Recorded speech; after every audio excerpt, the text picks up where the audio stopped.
Hello viewers, and then welcome to another session of the Wine Lessons Profile Series. It's a program that educates, informs, shares a lot of knowledge by industry persons who we believe are pushing the mining industry on the step. We are very much privileged to be with a female mining engineer of the year, mining industry person of the year, technical category, and she's in the person of Shirley Oteng-Seifah. Shirley is also the tailings manager for AngloGold Ashanti Iduapriem. And not only that, she also doubles as the first female manager of a tailings storage facility.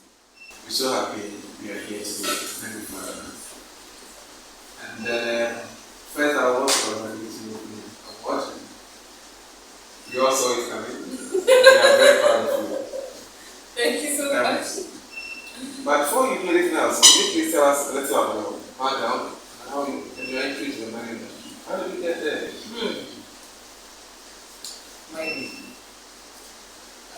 Mine was a little part of my life, but I've never even heard of mining in school. That's something that maybe I was thinking, something I was thinking about and trying to do. I was actually born and bred in Kumasi. So I'm in Kumasi, where I live. I don't forget it. So after national service, saw me once and went like, what are you doing? I was like, then I just finished national service, looked up again, like. So he just really stopped laughing at me, with the comments I made.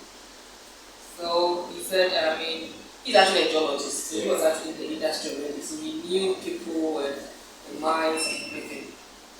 So he said they are looking for some engineers in the mining industry. Mining industry. And apparently I knew of only two mining companies. That's I actually went to Lagos. Okay. So I know of Afu, and then AngloGold Obuasi. So I told him there are only two mining companies in Ghana. And that's if you want to work anywhere, it's my connection. So there's no way. This word just astounded me. I was like, are you serious? So from the top of his head, he just mentioned 10 mining companies. Yeah. I was like, all this company in Ghana. He said yes. So he told me tomorrow he just give me a list of all mining companies in Ghana and also give me some contacts in these companies. Because normally if you're going there, you don't know of anyone, it will be difficult to just enter. So the following day, as he promised, he told me the names of the mining companies and some contacts. So now there's Ashanti Gold. Yes. Yeah. Bibiani. Yeah. But before, he used to be AngloGold. Yeah. So he gave me the contacts of two of his colleagues in Logo. And then he also spoke, I even spoke with them on the phone. I didn't mention to them on the phone. Okay. So I went there with my CV to them that I'm a civil engineer, blah, blah, blah, blah. And then I think during that same week, they called me that they do go to gym with the manager for the civil division of the So they just spoke to him in the gym, and then he went like, okay, then just give me a seat. And that was it. So that's how I got into my industry. Interesting, you've moved on quite well. You've moved to a lot of places over the years. Did you see this? Where did you think you were going? When I started, beginning, my first role was QA/QC engineer. Checks, but over there, I would say it wasn't so challenging, and also because I was new to the industry, so it was something new. I was learning and all that. But along the line, my mentor, Charles Francis. So I actually did my attachment at BRI. Okay. So that's how I got to it. Yeah. So he called me once and went that they want a tailings engineer at Obuasi. So he wants me to apply. And I remember I told him I have no idea about it. I didn't Google it and reading it was not like I was reading Greek. I didn't understand anything about it. So I called her like, listen here, Shirley. And he says, no, you're going to be trained and you're going to coach you. Yeah, that's right. So It's all about you being interested in it, and then I'll coach you how to even with the interview questions and everything. Okay. And then from there, if you should get it, I'm going to coach you how to on the job and everything. Okay, so I'll lead you. So I went for the interview and everything.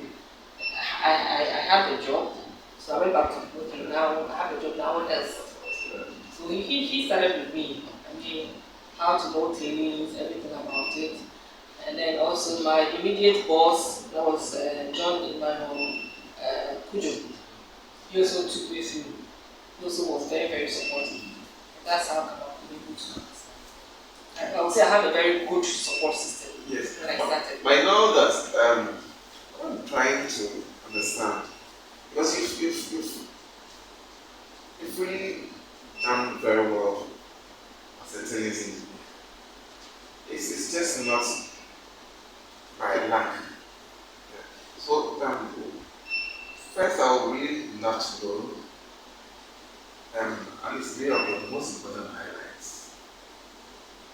And then what is it that has been pushing you? What it's the inspiration.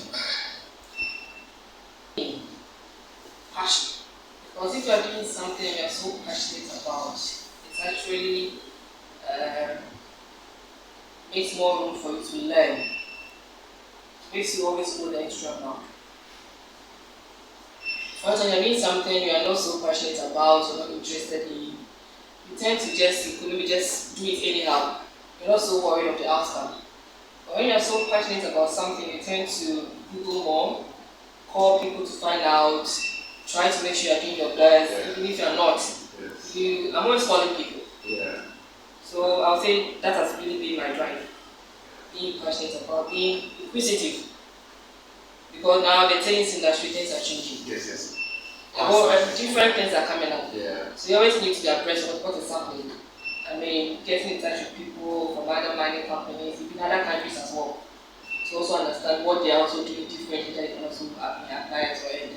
So I would say being passionate about everything we do. And looking back, what would you say some of your most important highlights? My career, most important highlights would be I want to say your position.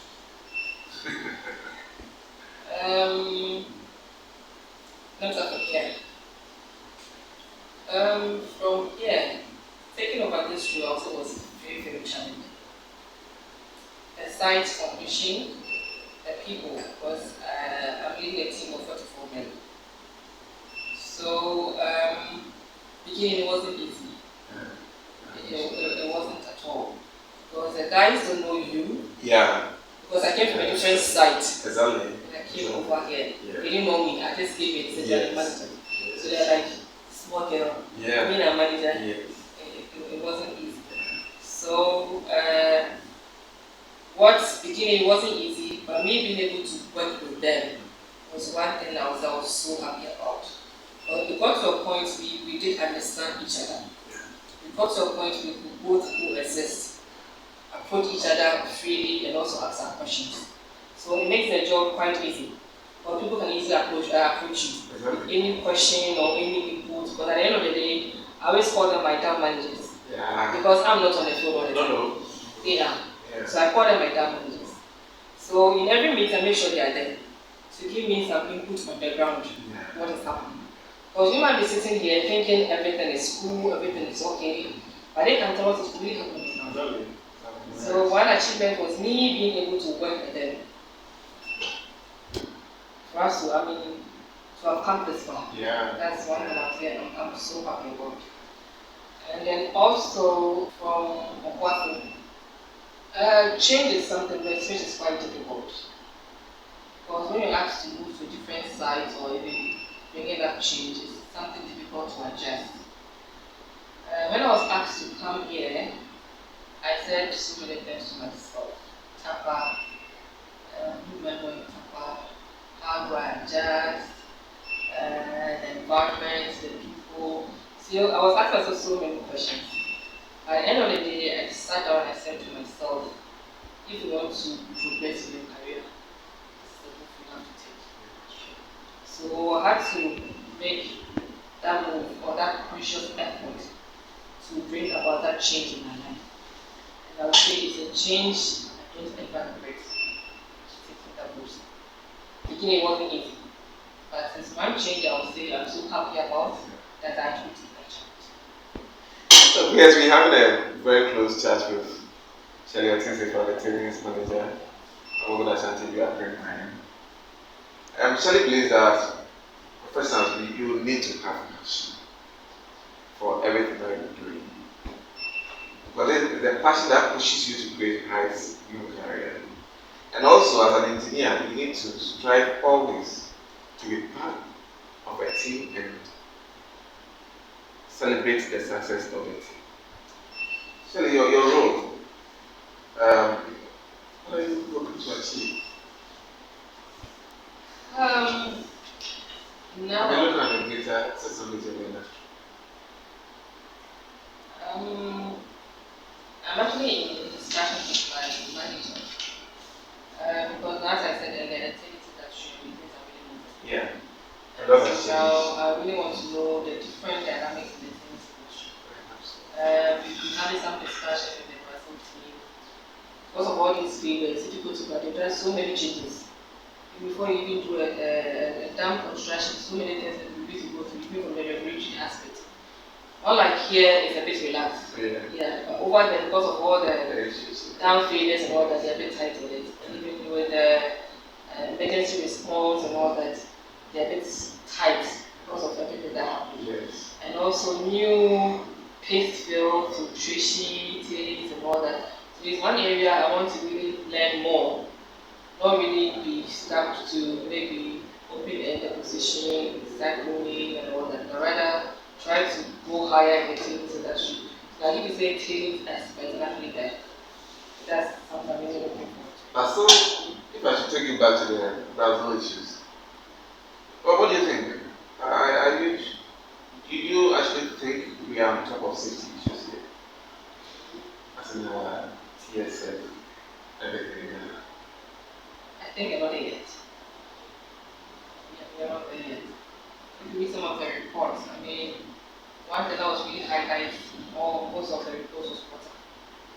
Continuous and water, because they're not friends. They are not friends. There are times, I can talk of us in a traffic scene. Yeah. Talk about we do have a lot of people. There are times I have a day just 50. Almost every day, yeah. 50 mm a day. Yeah. So how do you manage all that? Yes. Having 50 mm a day on the tailings facility. And over here in Tabai, it seems to be raining every day. So I mean, how do you manage all this?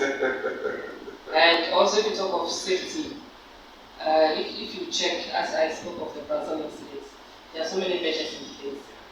I'm hoping or been watching that.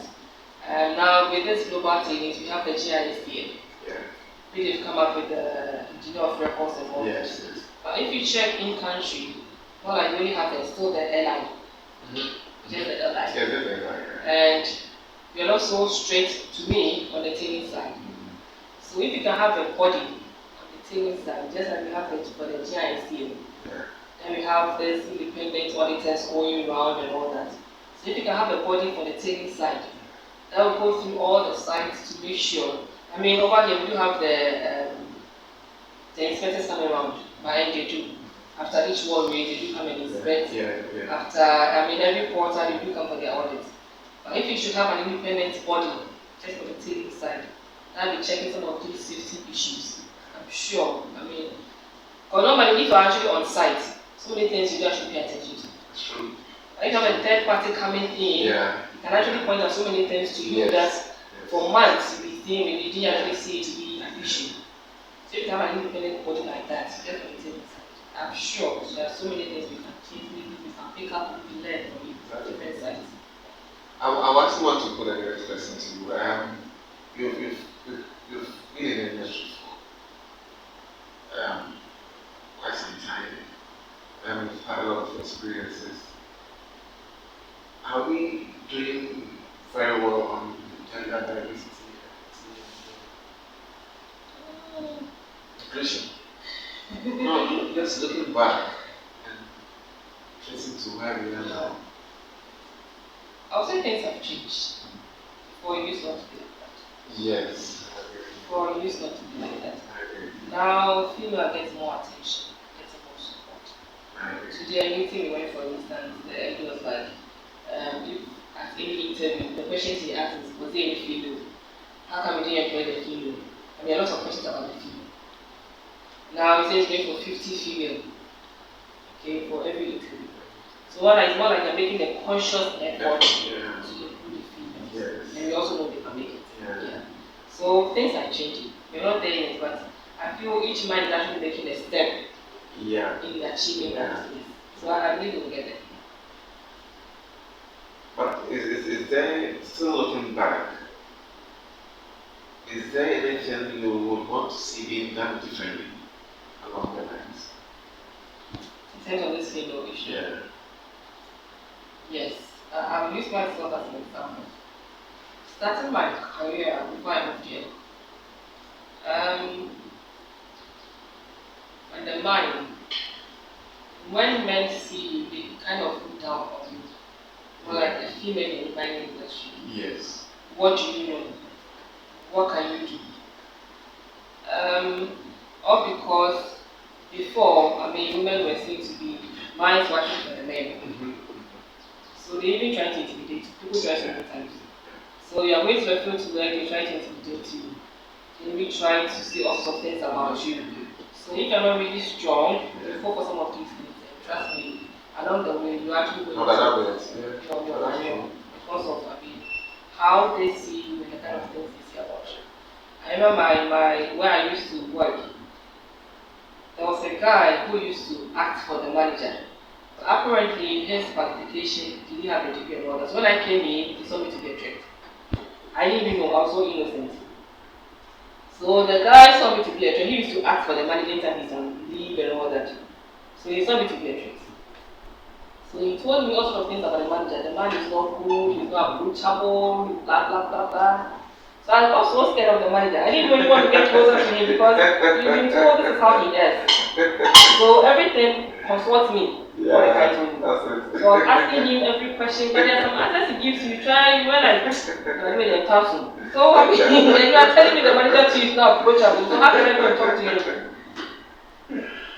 So I had to actually gather the courage one day to just approach the manager. So I remember I knocked on his door. He said, yes, come in. I was so outside, I couldn't enter. And he said, please, come in. I knocked again. So I just stretched my head and I just went in there. He gave me a very big smile. Come in. So that was so welcoming. Yeah. So I went there, we had a chat with all my questions. And the kind of answers he gave me and how he even approached it, I was like, wow. So he said, why? He seems to be shocked. I said, I'm sorry, but I was told you're not approachable. That was how I said it. This guy just started laughing.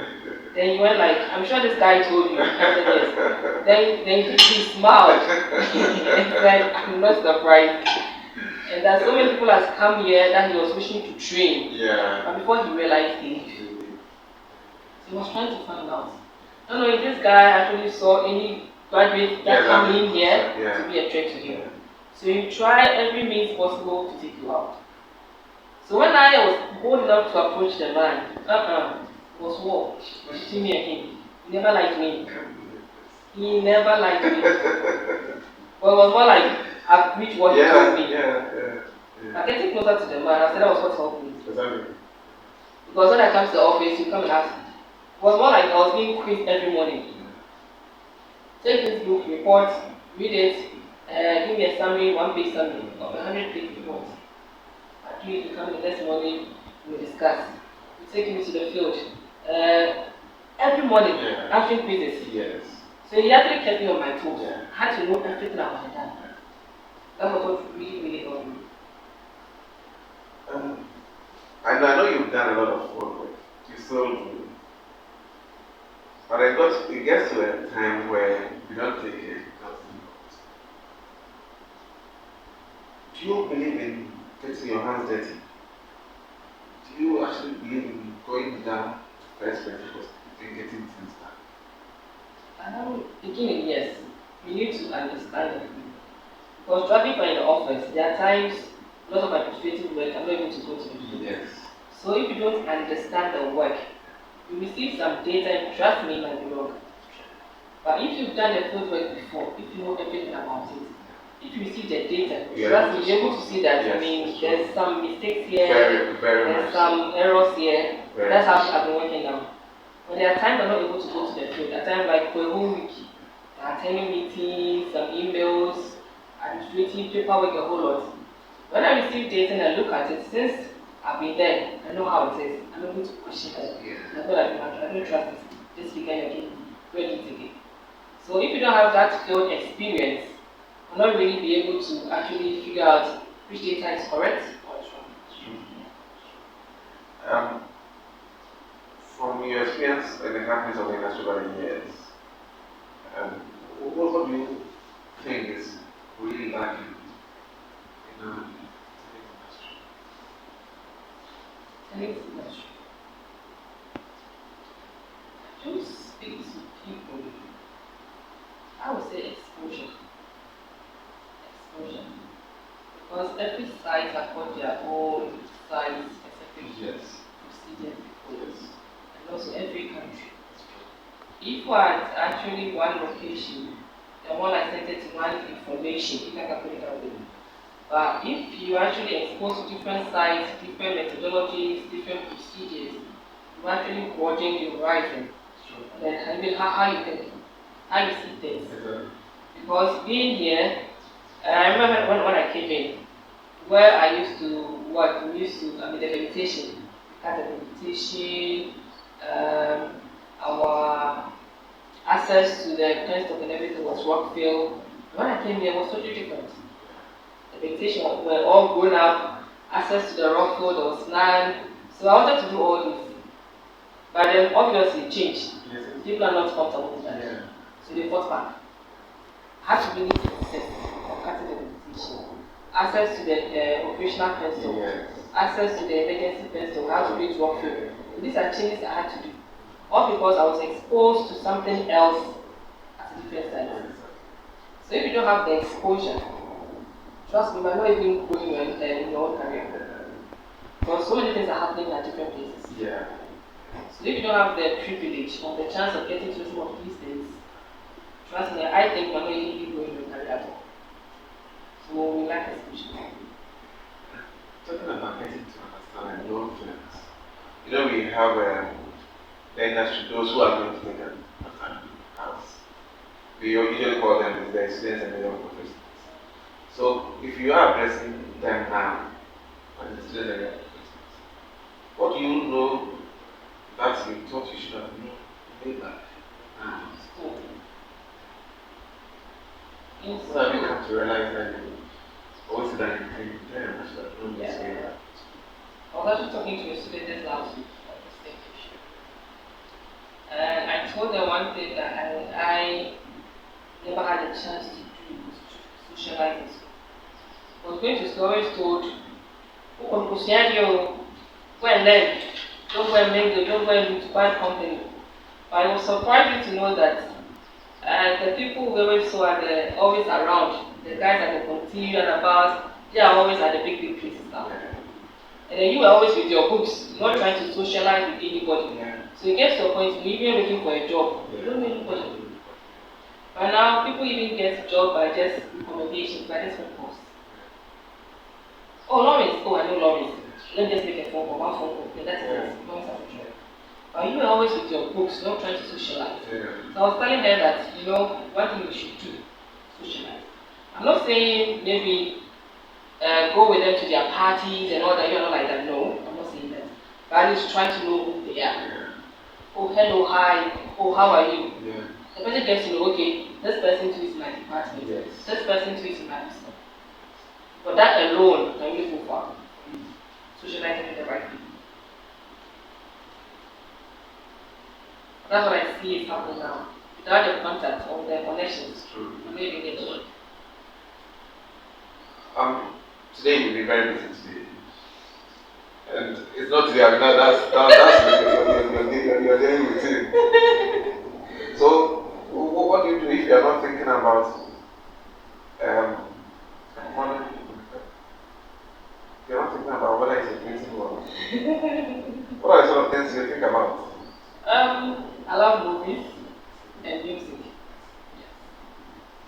I prefer to really stay indoors and then just listen to music. One thing my parents get to know I'm in the house is come to the house, they hear loud music. They say, the eyes at home. Yeah. You come up, loud music on, then get to know about home. Because in my house, everybody gets quiet, but I think the person who just open loud music and realize, yes, she is at home. Oh man, we have a very close and personal chat with Shirley Oteng-Seifah, the tailings manager for AngloGold Ashanti Iduapriem Mine.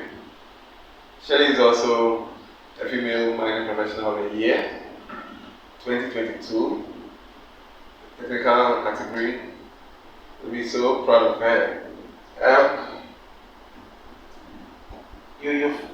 still want to say you traced the steps of the industry for some time now. What is the message you want to give to industry professionals towards the sustainability of the industry?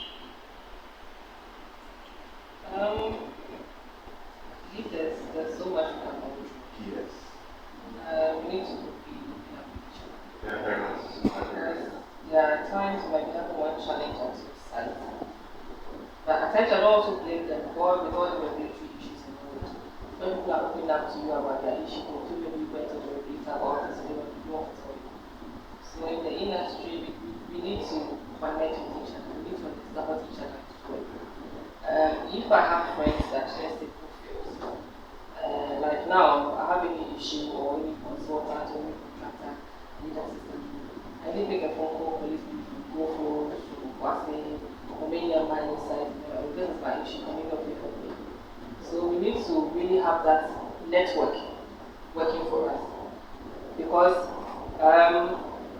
recently I'm having one issue. I was trying to deal with a consultant in the I just spoke with the colleague and said, oh, I know this contractor in the other company, they said, and interesting, they did the work, they did it for me perfectly. I didn't know of that. So I feel in the industry we need to network more so that we get to also support our own local content. Because some of them are doing very well, but because we've not heard about them, or maybe we don't even know about them, we're not even able to contact them for any assistance or any support. So if you're able to network more, be able to know even the people who can even support you or people who can even give you any guidance in case you have any issue or any assistance or whatever. I also want to touch on that.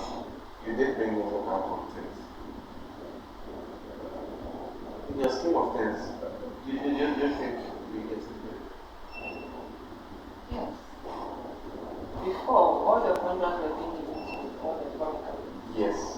But now it's more like a conscious effort to bring in the local. Do you think we're holding the industry capacity? Not that yet, but I feel we can still do it. No, everything is just by you making a conscious effort about it. We have the engineers, we have the people. Matter of training them, giving them the rights and the basic training, the exposure, I will talk about it. And I feel we are there. Because we are doing the maintenance now. We have local people who can also do people the same. So just about having that capacity, just building them up, just training them. It's a better thing. Now things have really changed. It's true. Things have really changed. And also the Minerals Commission also pushing it a lot. Yeah, now. They are pushing a lot for this local content. So I feel it's I actually want still focus on the strengths. What was something your strengths are? having positive systems around me. If I say positive systems, I mean positive people. But it's not every day you come to work you are happy, or every day you come to work you have issues and you have challenges. There are times I come to work, I'm down. I'm not able to maybe achieve my targets, I'm not able to do whatever I plan to. But there are people I talk to, they're able to raise your spirit. They're able to encourage you, they're able to motivate you. So it's always having positive support, I call them support, positive support around you. But there are people, you have them around you, trust me, always they'll break you down. There is nothing you can ever accomplish in this world. But they might even tell you, I can't even do anything. And there are times as humans as we are, we break down. You need someone to just tell you can do it. You need someone to tell you, I believe in you. Because I got into that state when we had an incident on site and I thought it was my fault. I actually broke down that day. I did. I almost even crashed my car that day. Because I was so down, I was not paying attention. So my corporate manager was on site that day. He saw me and went like, give me the car. He took the car from me. He told my guys to just take it home. I should go home, have a shower. So when I came back the next day, he told me, I know you can do it. There's one thing you should know, this is not the world. You were not even on site. So whether you were here or not, it could have happened. So this incident happened, no your fault. I want you to stop blaming yourself. There are so many things you've done, I know you can accomplish, I know you can achieve. So stop beating yourself down and just get up, you can do it. That was all I needed. Someone to tell me I can do it. Someone to give me that motivation. And he did. And that was the magic I needed that day. So imagine I've had someone telling me it's your fault. I mean, I've told you, can you? No, maybe I might even have given up on my career. That's true. And then I just needed someone to just encourage me. And he did that. And that was it. So having positive support around me all the time. And indeed, we having positive support around us today. And this evening, because we're having a very exciting chat with Shirley Oteng-Seifah, Tailings Manager AngloGold Ashanti Iduapriem Mine. And Shirley believes that we should connect and form synergies among ourselves as professionals, operational as the staffs, to ensure we get to optimum operations. And also as engineers, we should always push and encourage ourselves to have positive support systems around us and build a formidable team of engineers. Always. What is it about you that will surprise our viewers?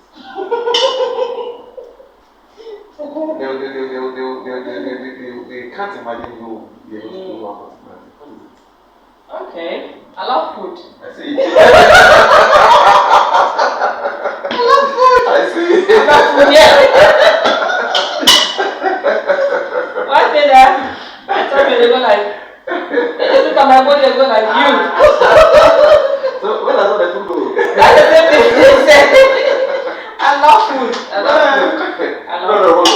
You like food as in you like cooking, or you like food as in eating? I like the eating part. The cooking part is so stressful. I like the eating part.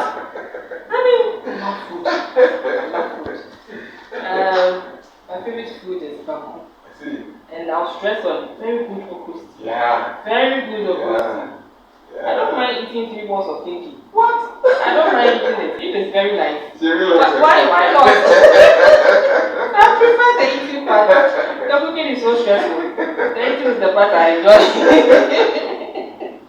Look, if you're going back, way back into the time, even before you went to join the guys at the party, if today you're given the opportunity, but countless number of opportunities, to still choose civil or being in mining industry, would you still go for it? Maybe now I might even go into UMAT to do more of mining. I see. Because I'm really going to love mining now. Yes. Yeah. Indeed, mining is joy. Yeah. Thank you so much for having us. Thank you for coming.